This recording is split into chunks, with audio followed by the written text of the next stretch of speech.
नमस्कार, स्वागत है आप सभी का आपके अपने ऑनलाइन इंस्टीट्यूट निशांत ज्ञान के यूट्यूब प्लेटफॉर्म पर। मैं नितिन उपाध्याय आप सभी का स्वागत करता हूं, अभिनंदन करता हूं आज के अपने इस वीडियो को।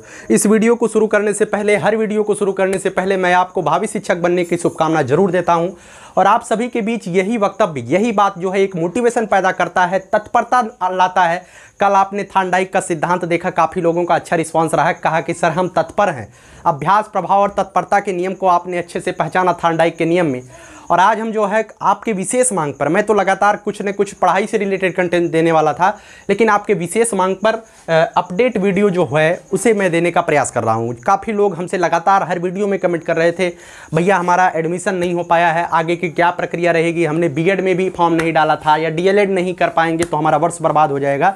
उसके बारे में वीडियो हम बना रहे हैं। और उसके बाद हम इसमें बात करेंगे सेमेस्टर के लिए कौन सी बुक लें और कौन सी सीरीज लें, जिससे हमारी जो है आगे की पढ़ाई थोड़ी सी आसान हो जाए।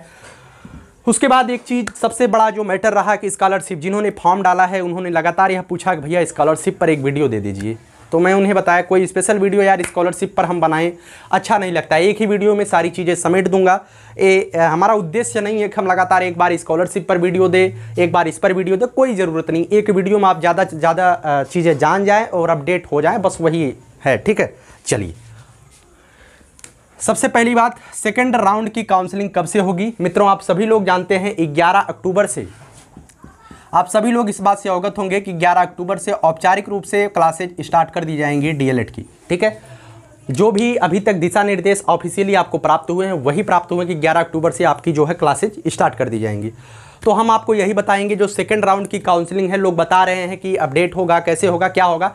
मैं आपको बता दूं, हमारी बातों पर अगर आप विश्वास करते हैं तो इस चीज़ को ध्यान रखिएगा, ये दिशा निर्देश जो भी आएगा इस संस्था के पास ही आएगा। ठीक है, संस्था के पास ही आएगा, चाहे वो प्राइवेट संस्था हो चाहे वह डायरेक्ट संस्था हो। आप अगर वहाँ से एडमिशन लेना चाहते हैं तो संस्था के लगातार टच में रहिएगा, नहीं तो यह प्रोसेस प्रक्रिया शुरू होगी और कब समाप्त हो जाएगी आपको पता नहीं चलेगा। ठीक है, तो आप लगातार उस संस्था के टच में रहिएगा जहाँ से आप करना चाहते हैं। कुछ लोगों ने कहा कि भैया हमसे संस्था वाले अभी सेकंड राउंड की काउंसलिंग शुरू नहीं हुई है और हमसे पैसा जमा करा लिया, हमारा डॉक्यूमेंट ले लिए हैं, क्या यह जो एडमिशन ले मतलब कि अपने तरीके से कर रहे हैं क्या यह वैध है। जी, अगर आपने पैसा दे दिया है और मतलब कि सारे डॉक्यूमेंट आपके ले लिए गए हैं तो कहीं ना कहीं उन्हें भी लग रहा होगा, उन्हें क्या लग रहा है, निश्चित है कि कोई ना कोई मौका जरूर दिया जाएगा। क्योंकि डीएलएड में प्राइवेट कॉलेजों की स्थिति इतनी ज़्यादा खराब हो चुकी है कि 60-60, 70-70 सीटें जिस डीएलएड कॉलेज में होती थी वहाँ पे मात्र 4 बच्चों का एडमिशन हुआ है। तो कहीं ना कहीं पीएनपी भी चाहेगी कि बच्चों प्राइवेट संस्थान को मौका दिया जाए और सीटें भरने की एक कवायद शुरू की जाएगी। ठीक है, उसके बाद हमने यहाँ पे लिखा है खाली सीटों के भरने की कवायद कब से लागू की जाएगी। तो कुछ लोग क्लियरली डेट पूछते हैं, तो आज जो है सैटरडे है, कल संडे है, मंडे को जो है कितनी तारीख है, मंडे को जो है 11 तारीख है। इसकी जो भी प्रक्रिया होगी हमारे हिसाब से 11 अक्टूबर के बाद शुरू की जाएगी। ठीक है, लेकिन आप लोग विद्यालय के जरूर टच में रहिएगा, खाली सीटें भरने की कवायद जल्द ही शुरू होगी और 11 अक्टूबर से ये चीज़ें जो है शुरू होने की संभावना ज़्यादा है। तो आप सभी लोग लगातार टच में रहिएगा। एक बच्चा हमसे कहा कि इलाहाबाद डाइट में 52 सीटें खाली हैं, सोनभद्र डाइट में 90 सीटें खाली हैं। ऐसी कोई बात नहीं है, वो आपको जो सूचना मिली है गलत है। आप सभी लोग इसके पहले भी आप जानते हैं कि जो डाटा हमारे पास निकल करके सामने आया था उसमें जो है 350-400 के करीब सीटें जो है डाइट में खाली थी, इससे ज़्यादा सीटें खाली नहीं है।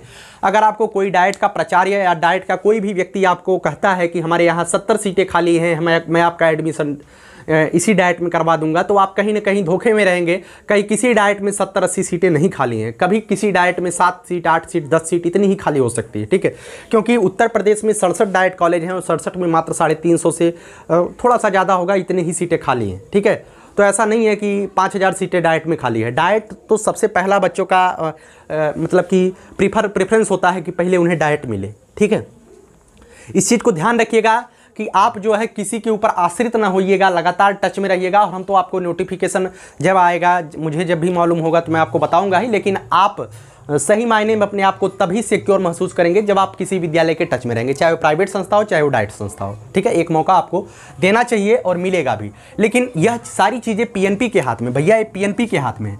अब मैं बताता हूं, अगर कोई कहता है कि इस वर्ष ज़्यादा सीटें खाली हैं, इस वजह से सेकेंड राउंड की काउंसलिंग कराई जाएगी, आपको फ़ोन करके बुलाया जाएगा, तो मैं आपको बता दूं कभी भी डीएलएड का 2017, 2016 में तो हुआ ही नहीं है, 2015 में बहुत अच्छी तरीके से फिल हो गया था। 17, 18, 19 तीनों का बैच उठा करके देख लीजिए, तीनों बैच में लगभग 50,000 से ज़्यादा सीटें खाली रही हैं।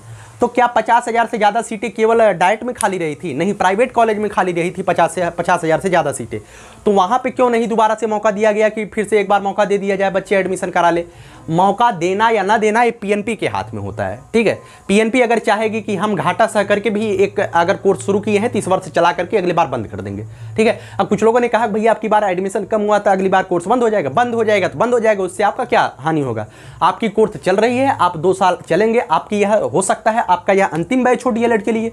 इसके बाद डीएलएड कोर्स ही बंद कर दिया जाए। अगर डीएलएड कोर्स बंद हो रहा है तो कोई दिक्कत नहीं है, आप हमेशा प्राइमरी में थे, हैं और रहेंगे, कोई दिक्कत नहीं है, ठीक है।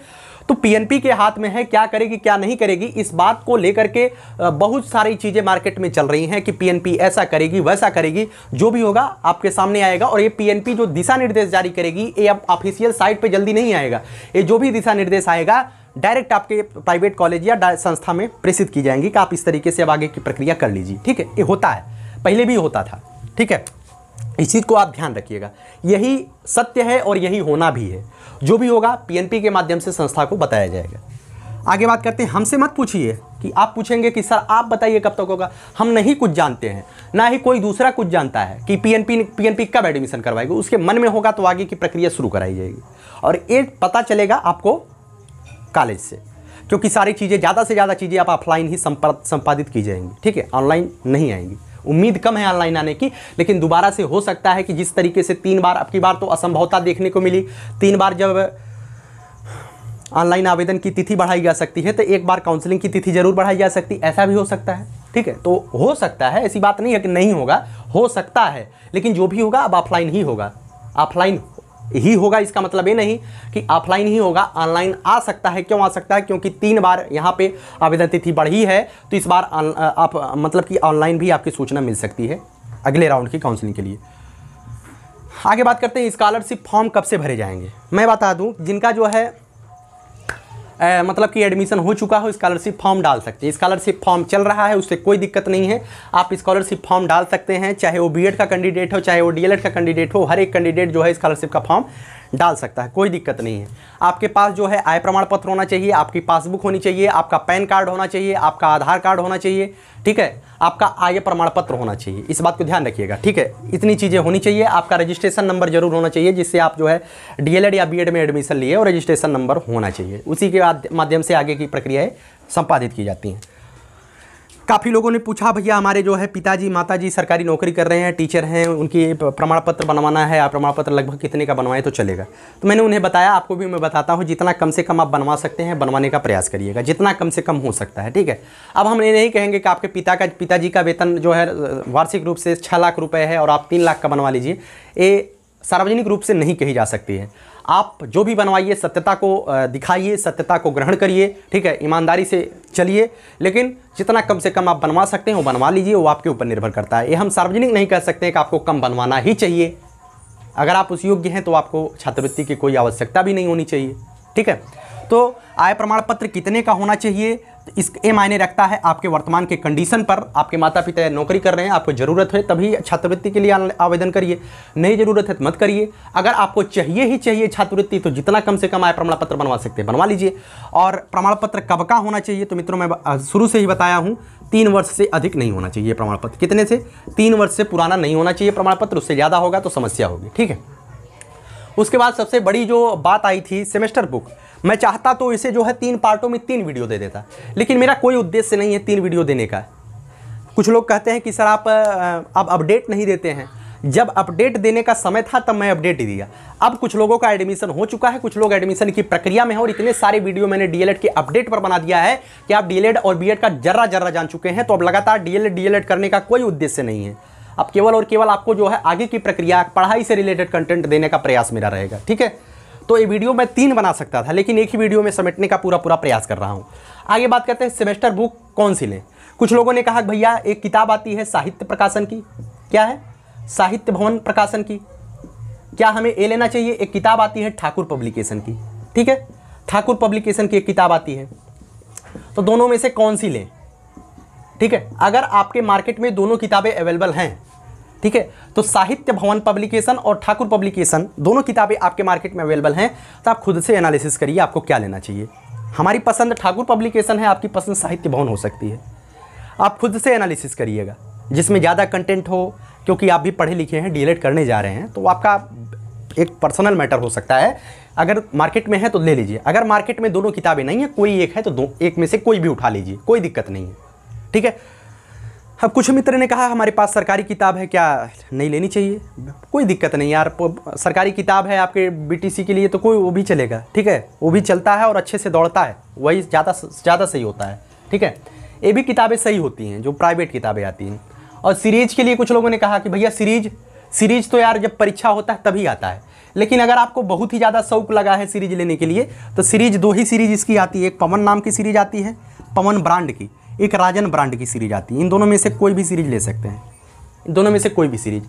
अब ये हमें नहीं कहेंगे, अब इसमें से हम एक कॉम्बिनेशन नहीं करेंगे पवन अच्छा है राजन अच्छा है, क्योंकि यह यूट्यूब पर और मतलब कि एक अच्छे खासे प्लेटफॉर्म पर जहाँ पर 20,000 के समथिंग लोग जुड़े हुए हैं और यह वीडियो काफ़ी जगह तक जाता है, तो हम ये नहीं कह सकते हैं पवन लीजिए या राजन लीजिए, आपको जो अच्छा लगे वो लीजिए, ठीक है। एक विश्वसनीय और एक जिम्मेदारी पूर्वक संस्थान मतलब कि यूट्यूब चैनल होने के नाते मैं ये कभी नहीं कह सकता हूँ कि ये चीज़ें अच्छी हैं, क्योंकि दोनों किताबें हैं। मैं कोई इसमें से नहीं बता पाऊँगा स्पेशलिटी, आपको जो है जो भी अच्छा लगे वो ले सकते हैं।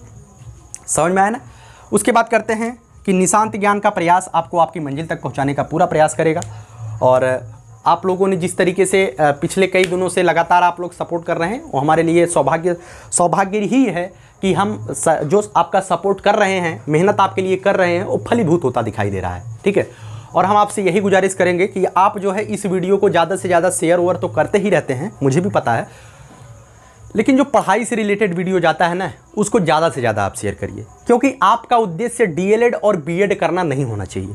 जो पढ़ाई से रिलेटेड मनोविज्ञान के सब्जेक्ट जाते हैं या कोई भी सब्जेक्ट आपको 9 से 10 बजे के बीच डेली एक वीडियो मिलता रहता है, तो उस वीडियो को ज़्यादा से ज़्यादा आप लोग दूर तक पहुँचाने का प्रयास करिए।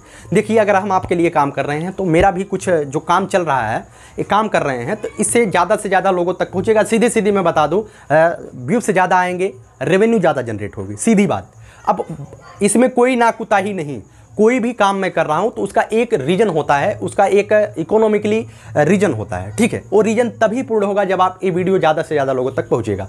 अगर आप दिल से हमें लाइक करते हैं तो वीडियो को ज़्यादा से ज़्यादा लाइक करिएगा। लाइक करने से होता क्या है, ज़्यादा लोगों तक वीडियो रीच होती है। और चैनल पर पहली बार आते हैं तो अगर आपने अभी तक नहीं किया है, सब्सक्राइब जरूर कर लीजिएगा और ज़्यादा तो लोगों तक पहुँचाइएगा, जिससे हमारा भी मोटिवेशन बढ़ेगा। अगर हमारे पास अच्छी तरीके से बच्चे जुड़ेंगे और अच्छी तरीके से आप लोगों का सपोर्ट मिलेगा, हमारा मोटिवेशन और बढ़ेगा, और भी अच्छी तरीके से। जैसे मैं कल थार्नडाइक पढ़ाया, और जब ज़्यादा लोगों का सपोर्ट मिलेगा तो मैं मतलब कि ज़मीन को छोड़ करके यहाँ पे पढ़ाऊँगा बहुत ही अच्छे तरीके से। समझ में आया ना, इस बात को ध्यान रखिएगा। मतलब कि पूरा जान लगा देता हूँ पढ़ाने के लिए, पढ़ाने का मेरा शौक़ बचपन से ही है। इस बात को आप लोग जान ही रहे होंगे कि मैं किस तरीके से आपको गाइड करता हूँ, और पढ़ाने का शौक़ बहुत पहले से है, ठीक है। उम्मीद करता हूँ वीडियो अच्छी लगी है। लाइक शेयर सब्सक्राइब जरूर करिएगा। पढ़ाई से रिलेटेड वीडियो आज नहीं जा पाएगा, कल जाएगा, ठीक है, क्योंकि मेरा उद्देश्य दिन भर में केवल एक वीडियो देना है, 9 से 10 के बीच। यही प्रयास रहेगा, जब भी समय बदलेगा आपको जरूर बताऊँगा, ठीक है। बहुत बहुत धन्यवाद।